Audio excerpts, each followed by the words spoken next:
Okay, listen. Hear me out. Hear me out. I know it has been, let me see, about 4 or 5 days since I recorded a video.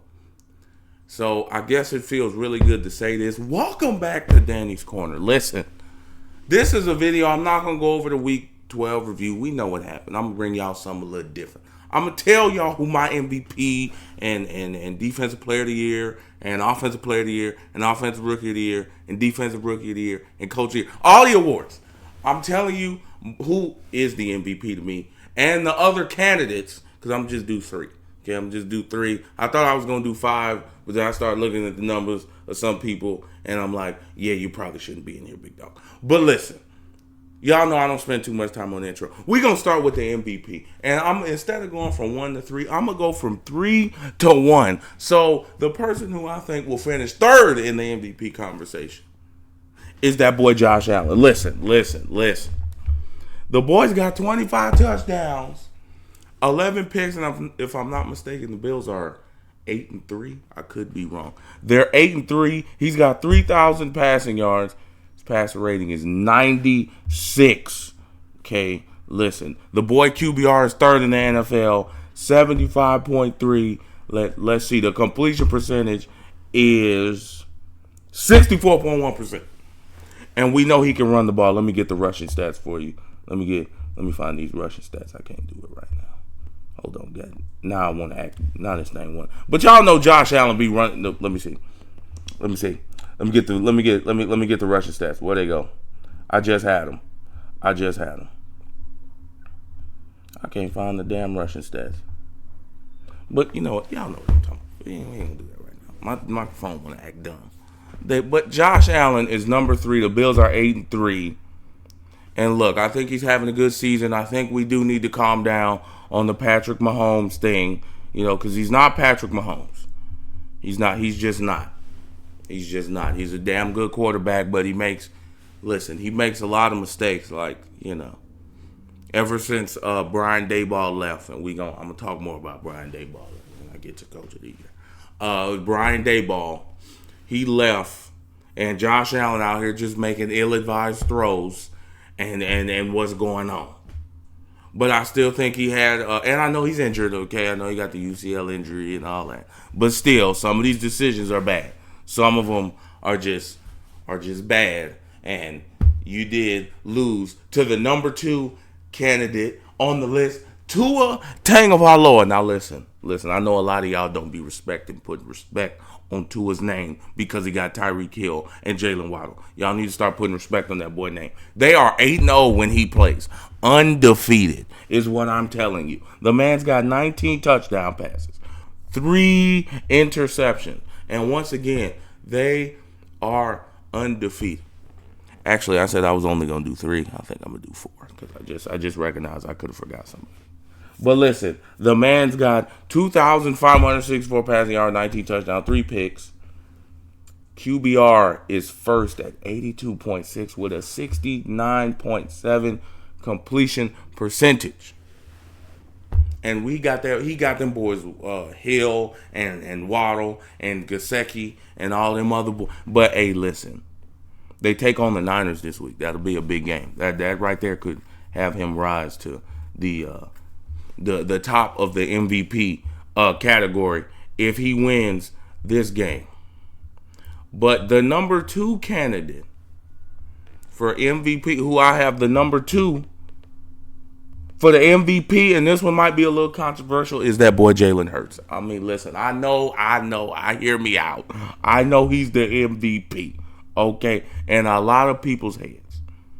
He is the most valuable player. Now, let me find you these numbers. I'm going to make sure I get these correct. I got them right here. So, listen. I got them. He's right now 2,560 yards. Right?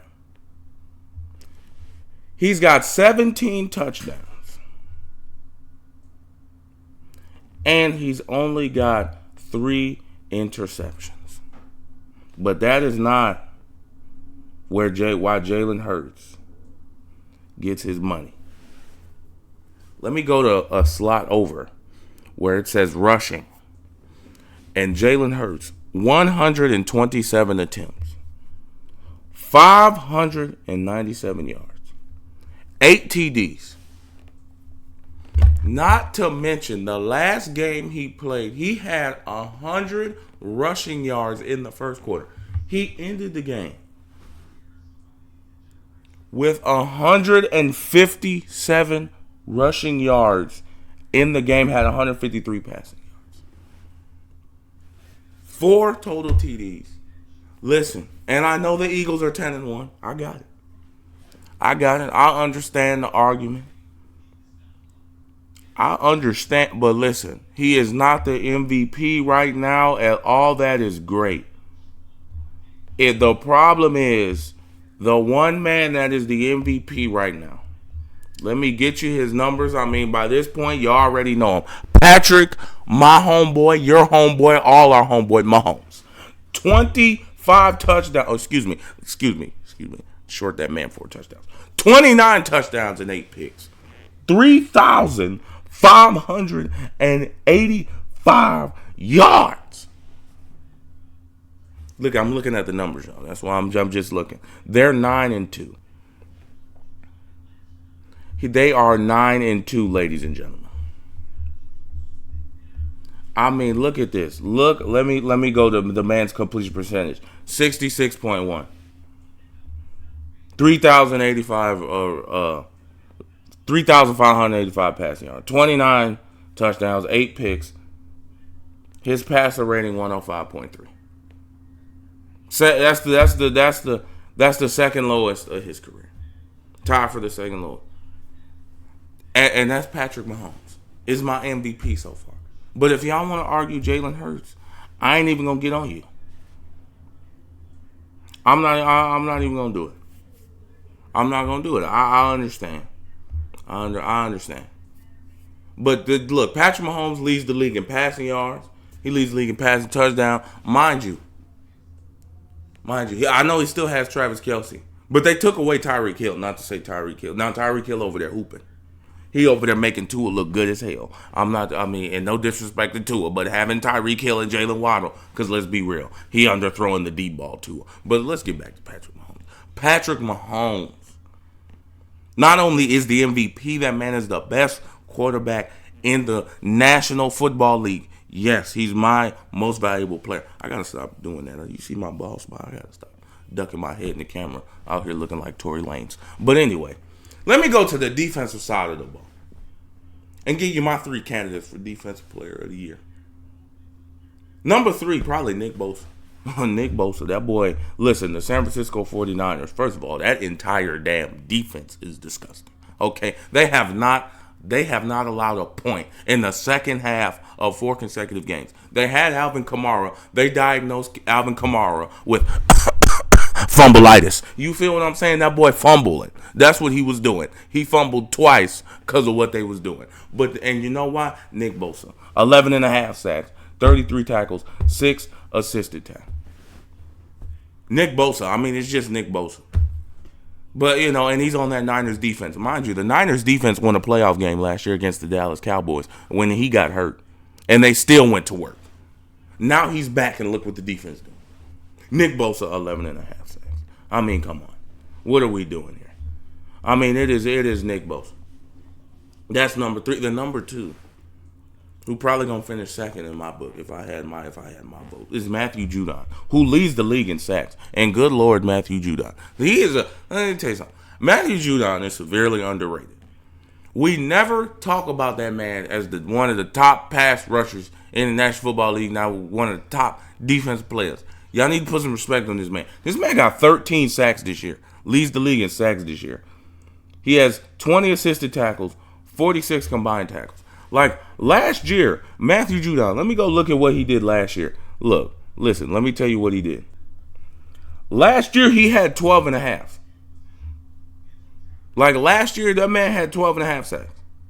He's got 1 forced fumble also. Like last year.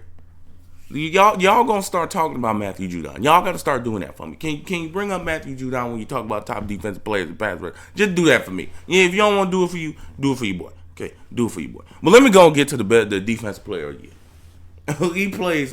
He has a star on his helmet, and his name is Micah Parsons. They said this boy is the next Lawrence Taylor.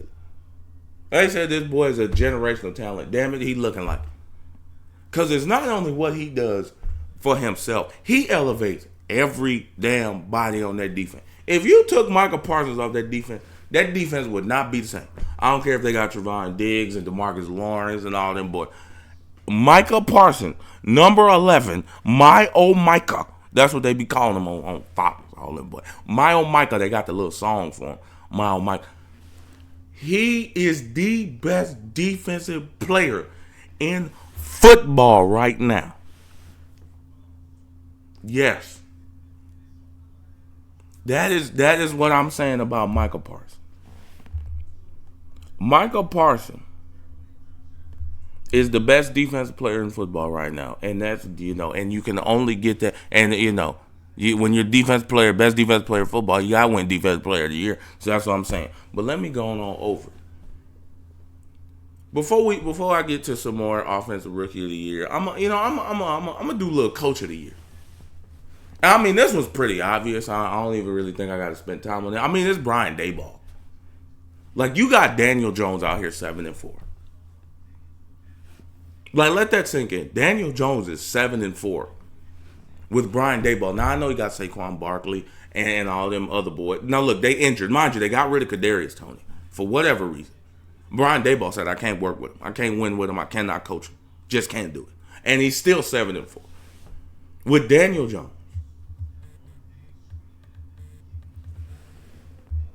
With Daniel Jones as quarterback. That is what they do. That's what's going on. And Brian Daboll is your coach of the year. And listen, I understand that Pete Carroll is over there doing his thing, and I understand that you can make a case because he got Geno Smith, and Geno Smith said I ain't roll back, and but Brian Daboll, what he doing? Yeah, with that boy, what he doing is it. I commend him because I don't know how you call a good game plan with Brian Daboll. With Daniel Jones, not Brian. I don't know how you do it. But look, let me go and get to the offensive rookie of the year. Let me go and get to him. Let me go and get to the offensive rookie of the year, and we gonna start. Well, actually, not. Let me. See. This award right here also ain't even really that close to me. And the two other people that I'm going to mention, I'm going to go and say. Christian Watson. I know that comes as a surprise. He's got 22 catches, 353 yards, and 6. He's going to finish third. This is not my winner. Okay? This is not my winner. But right now, he's the last 3 games, he's got 6 touchdowns. And he's been coming on strong the last couple weeks. You remember how Aaron Rodgers was getting on him, talking about he wasn't no good and all that, and he was blaming the receivers. But he's been coming on strong the last couple games, last 3 games, and I think he deserves consideration. Now, number 2 on my list would be the wide receiver who is leading all wide receivers, rookie wide receivers in every category. That would be Chris Olave. 56 catches, 822 yards, and 3 touchdowns. Having a good year with a revolving door at quarterback and Andrew Gregory Dalton throwing him the football. He's having a good year. Chris Olave was the first round pick the Saints took. Having a very good year. I very much like Chris Olave. He's very nice. But the offensive rookie of the year is Kenneth Walker III. Kenneth Walker III, the running back for the Seattle Seahawks, who has 135 carries, 613 yards, and 9 touchdowns. I know he's been struggling the past couple games. He's only had 26 yards the last game and 17 yards a game before that. I understand. But I still believe He is a big part of why Geno Smith ain't right back, because he handed the ball off to Kenneth Walker the third. Okay. Now, don't get me wrong, they took a tough loss. But I still believe with his body of work that he's had this season, he very much deserves to be the offensive rookie of the year. Now, we went from offensive rookie of the year to defensive rookie of the year. And the person who I think these three candidates are in there, I'm going to talk about them. You know, I already know what I'm finna do. Listen, there's not a lot of respect going around for this young man, okay? And frankly, I'm getting a little sick of it. You call me a homer for this number 3, okay? I have Jaquan Brisker in there. Hear me out, listen. No, I'm a Bears fan. I don't give a damn. You're not gonna talk me off of this list. This man is leading our team in sacks with 3. That shows you how many sacks we get. Okay. Matter of fact, let me go get this man, because y'all not gonna do this to Kwani B. That's what they call him. Kwani B. That's what they call him. Listen. The man's got 73 tackles, 3 sacks, an INT, and a forced fumble. And nobody has been talking about him. I don't understand the disrespect. I don't know, but it's gonna have to stop, okay? And I'm personally gonna try to stop it, even though my little ag channel, it ain't gonna do that. But I'm just saying, Quantity B, if you ever see this, listen, I know you a dog. I know that, and I'm making sure the viewers know you're a dog too. Okay, you're a dog. I'm just gonna let you know that. Now, number 2 is Aiden Hutchinson. Not only does he have the 5 sacks, he has 2 picks, and one of them is Aaron Rodgers in the red zone. And he is a damn good player. I very much like Aiden Hutchinson. And I know what you're thinking. What about Sauce Gardner? I understand Sauce Gardner is probably who you're thinking. I'm gonna say. I have that boy in Seattle, that 6'4" corner. Let me make sure. It is Tariq Woolen, who is a 6'4" corner from UTSA, who has 5. He is 6'4", 210. A 6'4" corner has 38 tackles, 5 INTs, 9 pass deflections. Like, what are we doing here? You are a 6'4" corner. You're as tall as receivers. You are as tall as receivers. And you're telling me that this man is a 6'4" corner. And what we're doing, and he's as fast as receivers. That's what. And look, corners, I tell people, corners are the most athletic people on the team, because they have to run backwards as fast as a receiver runs forward. And he's 6'4". How are you 6'4" and you run a 4.3 or a 4.4? Excuse me. Usually they move you to safety, but he said, "No, I'm corner. I'm gonna be a corner." That is my defense rookie of the year. Now we're going to get the comeback player of the year. I think that is the last award that I have. Comeback player of the year, number 3 on there, is, to me, this one is more of a sentimental one. Your boy Brian Robinson, the man got shot in the leg. They didn't even know if he was ever going to play football again. He comes in, wins the starting running back job for the Broncos, the Washington football team. Hey, and they're in the playoffs. They're 7-5, and they can run the ball with him and Antonio Gibson, and I like it. Number 2, Saquon Barkley.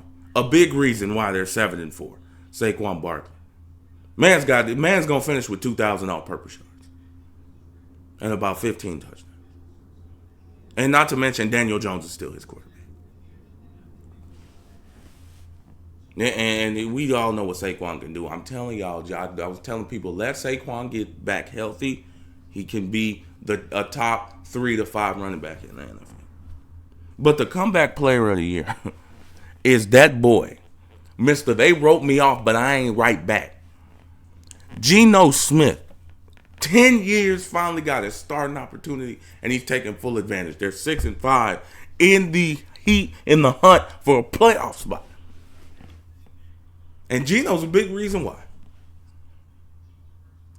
He leads the league in completion percentage.